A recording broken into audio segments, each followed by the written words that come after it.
Welcome to Real Talk. Who do I have the pleasure of speaking with today? You, sir, have Cameron Brown. Cameron Brown. Yes, sir. Who are you? I am, just a normal guy that walked into your house one day There's and you decided to nothing normal about you. let me work. You walked into my house. Tell me the story. How do we meet? So, working another job, man, I was doing house inspections, going in crawl spaces, going in attics, just having a great time, And then got the pleasure to meet Audrey and you.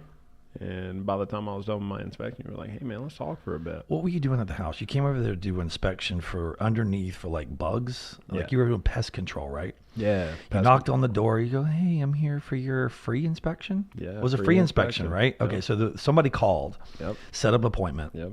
You came in a little van and you showed up with your clipboard and your what nose protector? What is it? I'm respirator. Yeah, whatever. But yeah, you came in and you wanted to look underneath the house.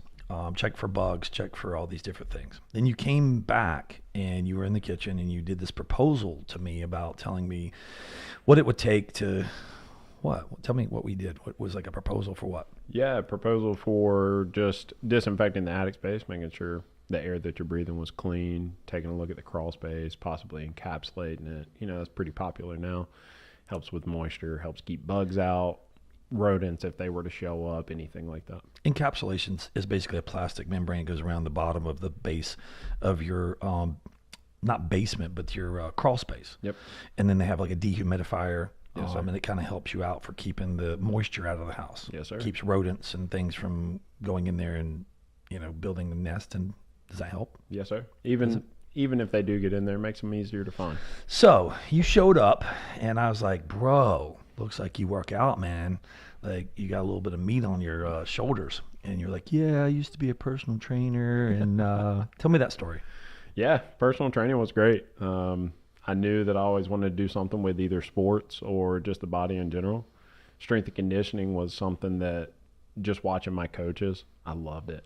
I mean, you get the energy from all the guys in the gym, and it just motivates you. You're 26. Yes, sir. And you just got married. Yes, sir. And take me back from like 18 years old when you graduated high school. What was your journey like? What did you do? Job for job to job? Just kind of do a rapid fire, first job, second job, third job. And then who instilled the work ethic into you? Like, was it sports? Was it coaches? Kind of give me a backstory on that. Okay, sure. Yeah. Right out of high school, had a lot going on.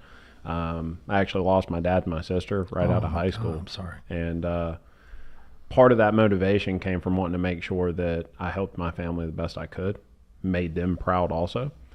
So went off to college, played a year of football, and from that point, that's when I made the decision. It's time to work. Where'd you play football? I played Averett University. Okay. It's a Division III school in Virginia. You were a backup punter? Backup. A little too thick for that. No, fullback and linebacker. Hell and yeah. Loved it. I always loved football, but I knew it was time.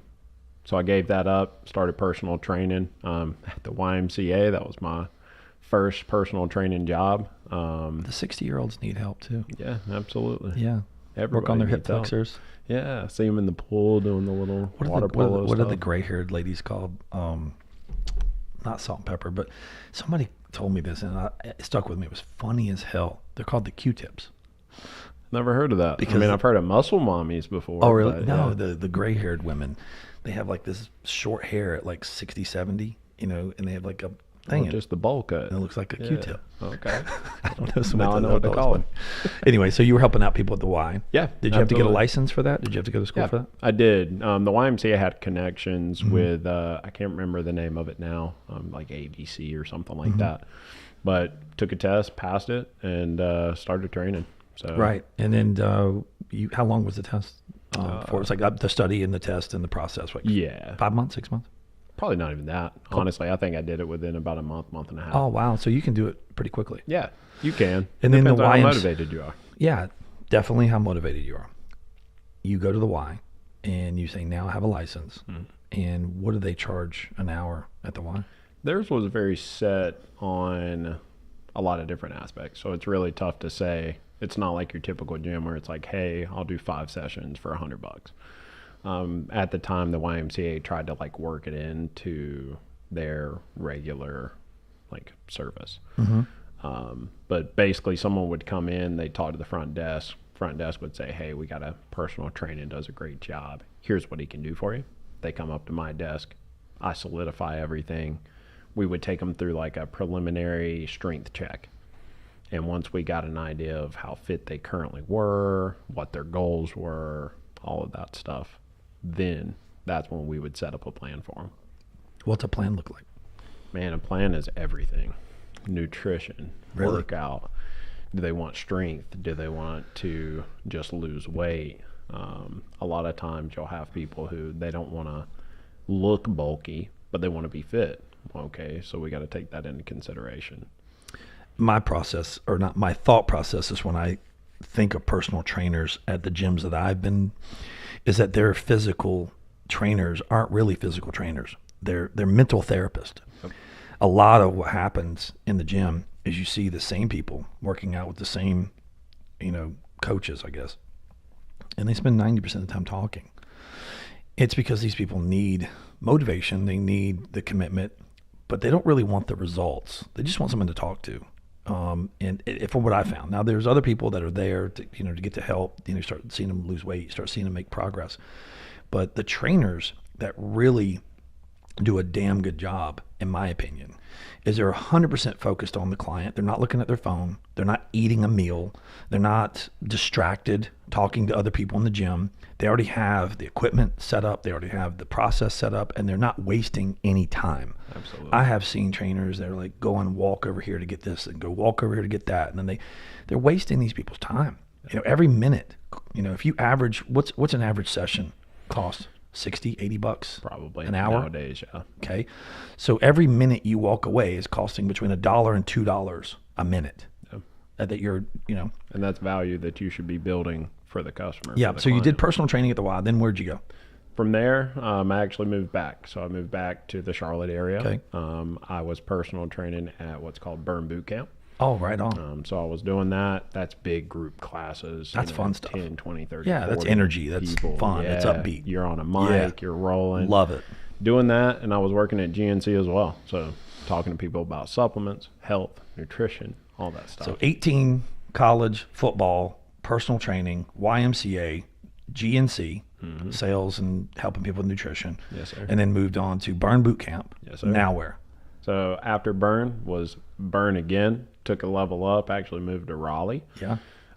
Just really ambitious. Right. Wanted to make sure that I found a home for myself somewhere. And I've always strived for that. I want a mentor. I want a place where I can learn, I can grow, I can be aggressive with growth. And so I moved to Raleigh, became what they called a head trainer at the time. Did that for a while. COVID hit, changed that kind of the way that they worked because it's group training. People are all in the same gym, they're close. So that changed a bit. Once that changed, that's when I got into pest control. Who got you into pest control? Indeed. Oh, Indeed. Yeah, I was looking on Indeed. Hey, just wanted honey, something. I know we've been dating for 3 years, but it looks like I got to get a real job. Yeah. Is that what happened? Hey, Did something like that happen? No. You didn't tell your girlfriend, hey, baby, I'm sorry, but the personal training's just not working out for me. I got to. She was good. She knew that I had the right mindset. Yeah. She had no worries. When I told her, hey, this is what I'm going to go do, she was like, all right. So you got into pest control, and Yes, sir. walk me through that first process. Man, started as a summer guy. And it wasn't even a guarantee that after the summer I was going to have a full-time Here in Charlotte position. or Raleigh? Raleigh. Raleigh, okay. Yep. And started that, worked my way, and they finally told me at the end of the summer, before it ever ended, they were like, we can't lose you. We're going to keep you on board. You'll be a full-time tech for us. This is the route that you're going to run. Do you accept? Well, yeah. Did you Obviously, enjoy it? I want a job. I enjoyed the people aspect of it. The spraying, the knocking down cobwebs on people's homes. It's work. I've never shied away from work. Right. But the big thing was helping people, learning, and just trying to develop. Some of the biggest parts of my life is development and discipline. I want to be able to develop in whatever it is that I'm doing. Obviously, I've had a wide range of things: personal training, pest control, sales. Now, I'm here with you guys doing window tint. It's like, oh, you've done so many different things, but the biggest part for me is I just want to develop. Well, diversity, builds who you are. And going out doing pest control, you did the sales, you did the installs too, you did the spraying. Yep. You learned how to knock on someone's door. Did you do cold calling too? Yeah, we did that a little bit. The position after I transitioned out of being a technician and a manager for that company, I moved to another company to do sales. And basically the way that it was set up is like you had talked about. Hey, we got a free inspection. I come out, I knock on the door, and sometimes people are like, why are you here? Mm-hmm. So you got to talk to them. Here's why. This is why I need to get in your attic. This is why I need to go in your crawl space. And you would take pictures, come back out, show them, like, hey, bro, look at, you got 4 snakes under here. I mean, listen. There's a whole family of raccoons down here. We got to do something. Yeah. The coyotes love your house, Yeah. bro. I mean, you got 3 vents down, I get Yes, it. sir. So yeah, that's a great story. What moved you back to Charlotte? That job, and then which obviously turned into me working here with you guys. So the story that I'm wanting to get out to the audience today is I get asked 1,000 times a year, how do you find people? Like, how do you find successful people? How do you find people to work for you? How do you build relationships that last? And I said, you have to recruit. Yep. Okay, you think about football, like we played sports, right? Yes, sir. You think about the portal now, right? You think about all the people that play football. And one thing that Deion Sanders said the other day that I was fucking like, yes. He goes, I only want people on my team that have played at a college level. The reason he loves the portal, right, is they played somewhere, either D1, D2, but they played 1 year of football already, okay? That means they're in the program, they're up, they're working out, they already got used to the day-to-day routine, right? Absolutely. And then when you get not drafted, but get accepted to come play at Colorado, he interviews people and says, do you want to play in the NFL? And if they say no, he second guesses whether or not they want to be on their team, because I want to coach the guys that want to play at the next level. Absolutely. That means they got hunger, they got passion, they got drive. And then, yes, you can get the NIL money, you can get some money now, but I want you to get that NFL money. Yeah. And to get that NFL money, you got to come here and let me help promote you and help win and do all the things you need to do. Yeah. That's business. Think about what he's doing at that program. Correlates straight into business. Absolutely. He's recruiting. Okay, so if you want to be a successful business today, you cannot put ads out here, help wanted. Guy walks in and goes, yeah, man, I haven't had a job in 3 months, but I'm really looking for a job. No. You got to steal people from other places that want to grow. You don't get the best talent unless you take the talent from someone else who is not recognizing the talent at the previous job. Like your job, you thought you were stagnant. You thought you hit a ceiling. You thought there was a level of like, not being mentored, not being coached, not given the tools I need to grow. I turned around in the kitchen and I said, hey man, you're a good looking guy. Is it wrong for another guy to tell another guy he's good looking? I wouldn't. Does it say feel so. weird? Do you think it's awkward? It depends on how you say it. The reason I say that is because in the gym, it's so funny because, obviously you and I, we're fairly fit, we're fairly muscular for, I'm a lot older than you, but I get other guys compliment me way more than I get girls. Yeah. And guys that work out, that put the time in, that you can just tell, like you're disciplined, you're committed, you got shoulders, your waist is thin, you're holding, you're confident. It seems like guys respect other guys that work out if they work out. You know what it takes. You know the commitment. Yep. So when I looked at you, I was like, dude, you're badass. Like you look badass. I want you on my team. And then you found out I work out at 5:30 in the morning, I was 6 like, a.m., yes. whatever it is. I was like, what time you get up in the morning? I said, I'm at the gym at 6 a.m. I was like, Yes, this. sir. So like-minded, right? Yeah. Driven, determined, like-minded, work out, discipline. I can coach that. Yeah. I can't coach a guy that's 50 pounds overweight.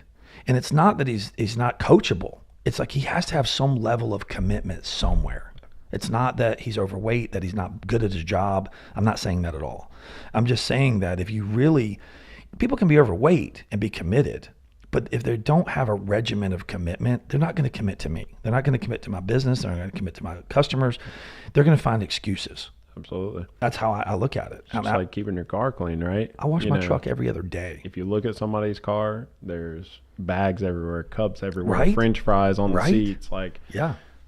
What are you going to do when you go in a house and you're cutting film? Are you just going to leave the film laying there? Right. Or are you going to clean up the customer's house? So I looked at you and I was like, hey, bro, what's your career path? I mean, you happy where you're at? I primed you. I basically just asked you a few questions. I said, are you happy where you're at? Do you see yourself in this company in 3 years? I just started asking questions. Yeah. Made you start thinking. And you were like, no, I'd like to be doing something more. No, I said, well, here's my number. I'm going to give you a number and I'm going to text you in a week or two and we're going to sit down and have coffee and we're going to talk. And so we set up a meeting. We had a talk and I think you left to go out of town for like a week or two. And then I turned around and said, hey, if this is something you might want to do, let us know. Go ride with one of our guys in the van. And I think within 45 days, you were on board. Yeah. And now you're here with us and you're kicking ass. You're doing great. Yes, sir. You know, this has been a good learning. What have you been, 7 months, 6 months? About 7 months. Yeah. So you're finally at what I consider your pivotal stage. It's time to sit down again and go over your future and go, all right, you made it this far. Yeah. You've hit goal 1. Now it's time to hit goal 2. Absolutely. Because I think when you walked in here, you said, hey, man, you know, what are we doing in 25? You came in more ambitious than me. I'm over there, whoa. It's this guy here, dude. But the story is, as you're a business owner and you own a business, you cannot just be married to your business every single day and not be looking for the opportunities that are right there in front of you. Yes, sir. Right? Call and get someone to come over to your house and go, you know, I want to get my gutters cleaned. And just start randomly getting different services to come over and give you estimates on your house and see the personnel that are coming over and meet them. And if you meet someone that is great, network. If you go to a restaurant and you see a waiter that's just freaking on the ball, hasn't looked at his phone, hasn't done anything, hasn't talked to 5 other people that work in there, but he's just multitasking, hand him a card and say, hey man, let me get your number. What do you mean? If you're looking for a new opportunity, this is not your career path. Or you ask them, say, is this your career path? Are you planning on being here for 10 years? And they go, no. And I go, what do you see yourself doing? Do you think going to college helped you or hurt you? On a discipline aspect, I think it helped actually. Okay, good. Explain. For me. So for me, what I decided to do even after I stopped playing football was I became an RA. And RA is a registered assistant for the dorm, where you actually are like the mom. Yes, you're the mom of the hall, going, yes, if anybody's out of line or they're puking in the bathroom, you're the one that cleans it up. Got to figure out what's going on. But it gives you a discount. Gives you a discount on your room. It helps you get, free meals or whatever the case may be. It's a little different everywhere you go. RA is a responsibility. But absolutely. I wanted responsibility. I wanted a reason to get up and say, this is why I'm here. This is what I'm going to do every day. But I also set up my classes in a manner to where I couldn't be lazy. I couldn't stay up all night playing video games, going to parties, whatever the case may be. I had to be up early. I made some bad decisions going to see my now wife. She was 4 hours away from me. I'd spend the night on Sunday, drive home at 2 a.m. and go straight to class as soon as I got back. So, I made some bad decisions, but the big picture was I wanted to be set up for success now. So when I got a job and I had to wake up early, hit the gym, get home, take a shower, eat, and get to my job, I was already set up and ready to do that.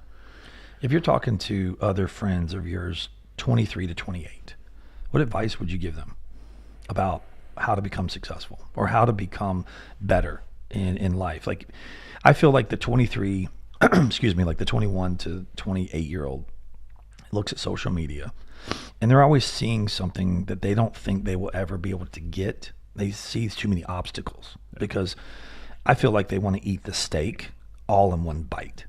And they don't want to saw it up into little tiny pieces and take the time to eat the whole steak. What advice can you give them? Patience. I was the same way. I was the exact same way. There were guys in that pest control company. They do door-to-door sales. Those guys kill it. They do a fantastic job. Wonderful personalities. And then here I was spraying houses, knocking down cobwebs. I'm like, dude, why can't I do that? Why am I not there? Looking at the cars they're driving, just all these different things. But For me, what I had to realize is maybe I'm not in that position, but what can I do right now that's going to make me better so that one day I can get there? Maybe I'm not there today. Maybe I'm not making the money they're making. Maybe I'm not driving that nice truck. But if I wake up, hit the gym, stay disciplined, create something, and build relationships, then eventually I'll get there. The other part for me was find a mentor.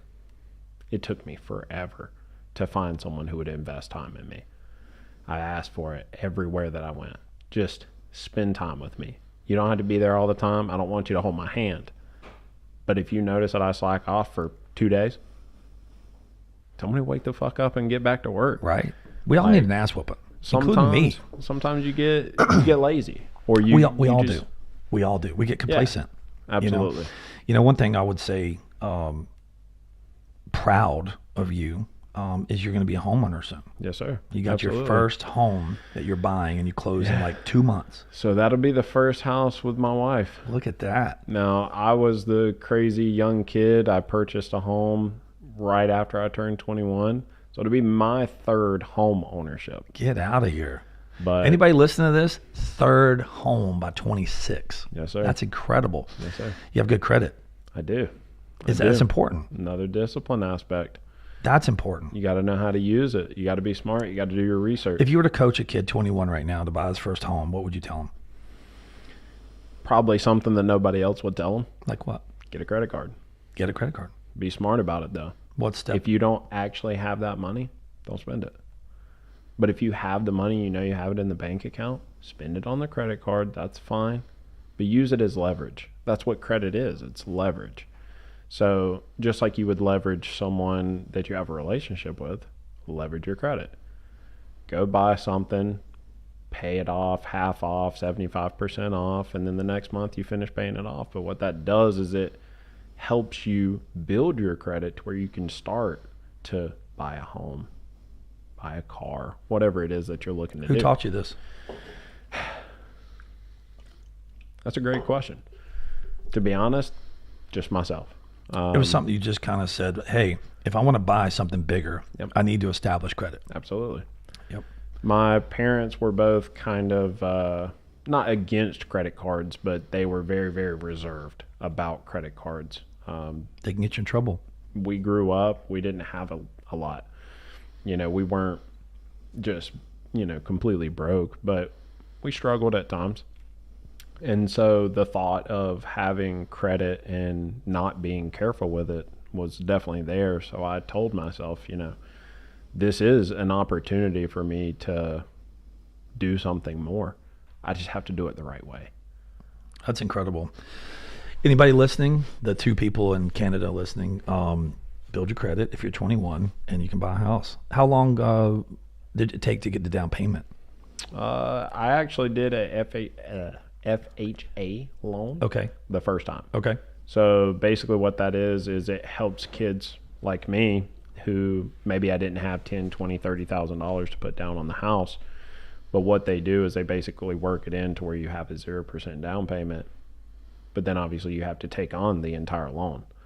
But that was huge for me because what ended up happening is I bought that house. My payments were always on time. Occasionally I'd try to make an extra payment. And then when it came time to sell that house, I was ahead. So sold that house. I was able to make a little bit of profit. And then what I did is I took that and made that the down payment for the next house. So you may not be able to start off with a lot of money. But the funny thing about building money is you don't always have to have it in hand to start. Right. You just got to do your research. That's important. You have to be driven to find a way to succeed. It doesn't just fall out of the sky. If you looked for the house that you're buying now at 21, you wouldn't have been able to afford it. No. But the thing is, your eye, is that what I see, or do you see? People are looking at the house they want at 26 and not what they can afford at 21. Oh, absolutely. So they overlook getting something because it's not necessarily exactly what they want. Yeah, and it's comparison too, right? But like you just said, it's a building block. Yep. You take the first step, build the equity, Absolutely. close it out, take it, roll it into the next one. Yes, sir. Do that same thing again, roll it into the next one. And I bet in 5 years, maybe 10, you're going to roll this one into another one. Absolutely. You're gonna do the same. Eventually, you'll have your dream home. You know, we like land, my wife and I. We want land, and eventually we'll probably have some animals and stuff like that. Like, we enjoy that. When you get chickens, I want the eggs, okay? Yeah, absolutely. I'll buy 10 chickens. If I don't eat them all, you know, I'm eating like I 6 a love morning. I love fresh chicken eggs. Absolutely. I'm the same way. They're dude. so incredibly good. Like the yolks are just Yep. amazingly different. No, this is really good. This is why I wanted to have you. I come in this, you know, like, hey man, what are we meeting for? I said, you're getting on the podcast today. He goes, oh, thanks for the warning. I said, well, you wouldn't have showed up if I freaking said you were doing a podcast. No, man, I'm here for it. Really? I'm here for You it. excited? I'm a pretty open guy. I'm excited to do anything. It's like I told you over text. I want to grow. I want to learn. I want to get out there. I want to do things. Fuel ambition. One thing that I will tell other small business owners is that when you see one guy that's ambitious and determined, don't be threatened. Because I think in my 20s, when I was a business owner in my 20s, I was always not really the word intimidated, but I was always fearful or nervous about teaching someone similar in my age about the things they needed to do to go, because I was afraid they were going to leave me. Okay. And I feel like if you look at the people around you as a good investment, coach them, mentor them, like you just said, you needed a mentor. Yes, you sir. wanted someone to mentor you. Yes, Even if you were 23 and you were working for like a 26-year-old guy, but he had accomplished the things that you want or had the things that you wanted, could you be mentored by a 26-year-old being 23? Absolutely. You could, couldn't you? Absolutely. Do you think that is what's happening out there, as people feel like other people similar in age cannot mentor other people? I think there is a level of fear because people are scared to come to the realizations that you have to, of like, what haven't I done that they have? Maybe they had a leg up. Maybe they came from a better family, whatever the case may be. But you have to let go of that. You can't let your mind get in the way of what you want. If that's what you want, it doesn't matter how old somebody is. It doesn't matter what they're doing. It doesn't matter if you're flipping burgers at McDonald's. You can learn You something do what from you it. need to do, and you figure it out as you go. I would have never been able to tell you at 18 years old that I would have done pest control, that I would be in sales, that I would be doing what I'm doing now.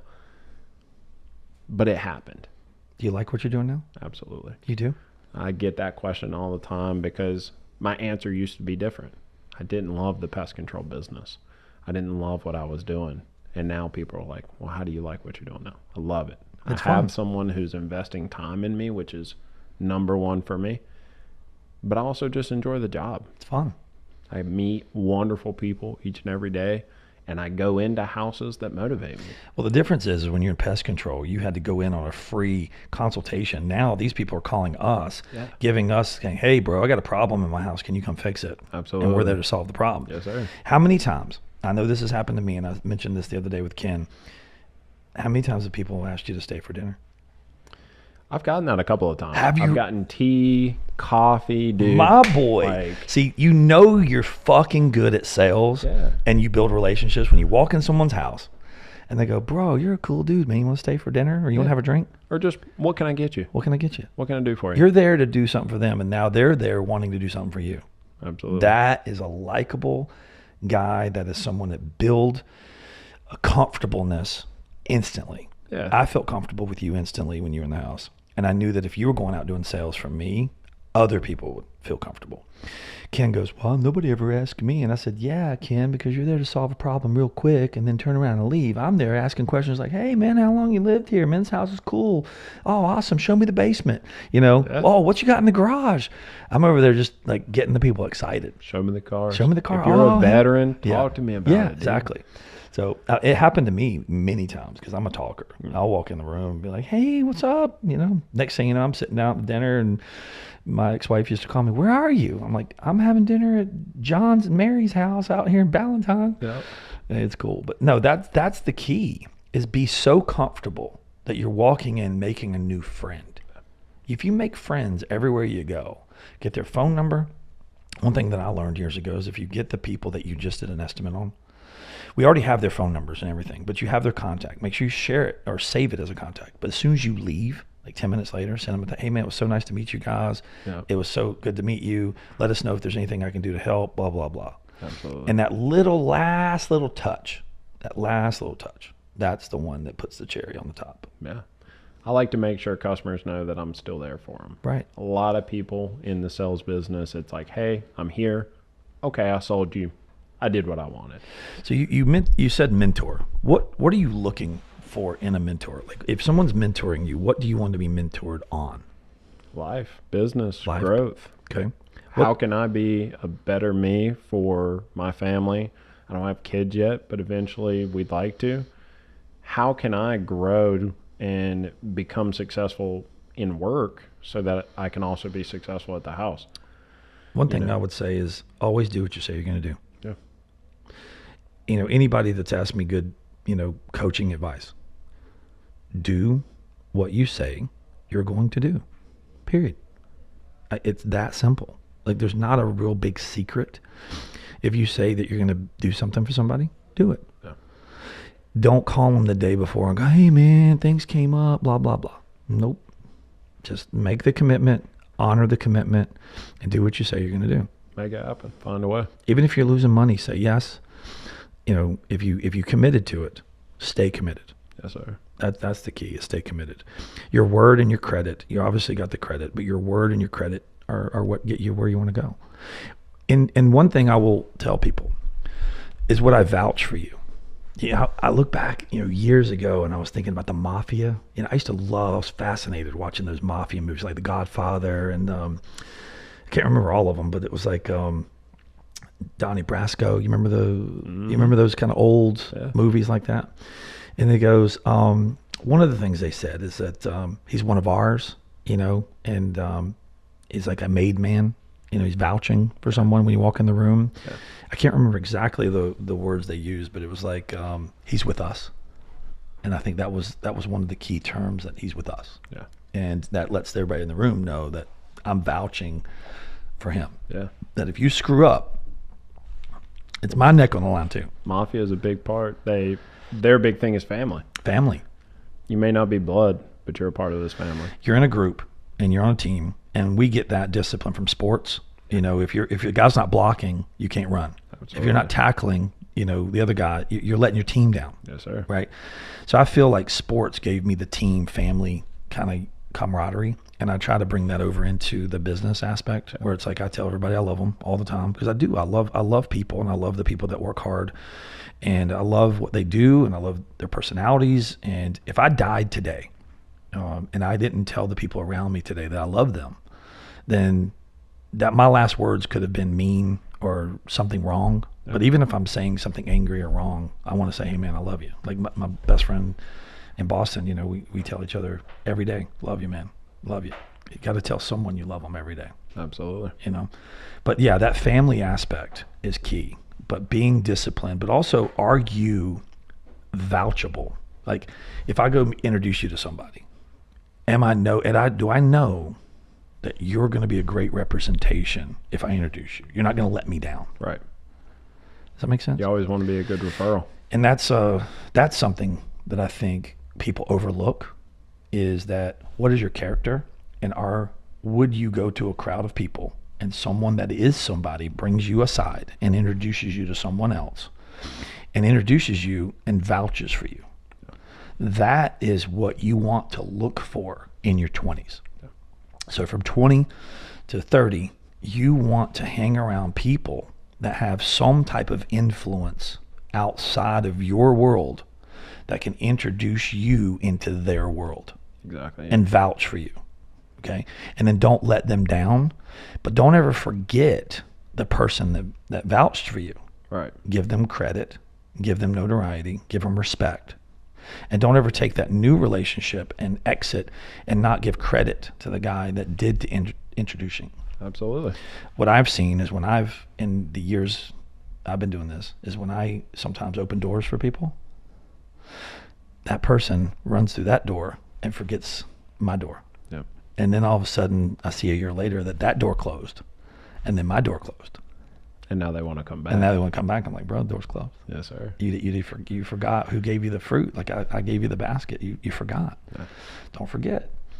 But no, it's very great to have you on here as a 26-year-old young man who is just absolutely killing it. I'm looking forward to 2025 with you. The world is the limit. We're going to grow. Eventually, we're going to put a plan together for your success. Even though you're already successful, we're going to have a really good 2025. I agree. The team, Absolutely. what I always see is that when you have someone on the team, you've never come to me and said, this is what I'm doing or this is what I've accomplished. The team has come to me over and over and over to tell me how great you are. And one advice that I can give to 20 to 30 or even 40, anyone, don't look for recognition yourself.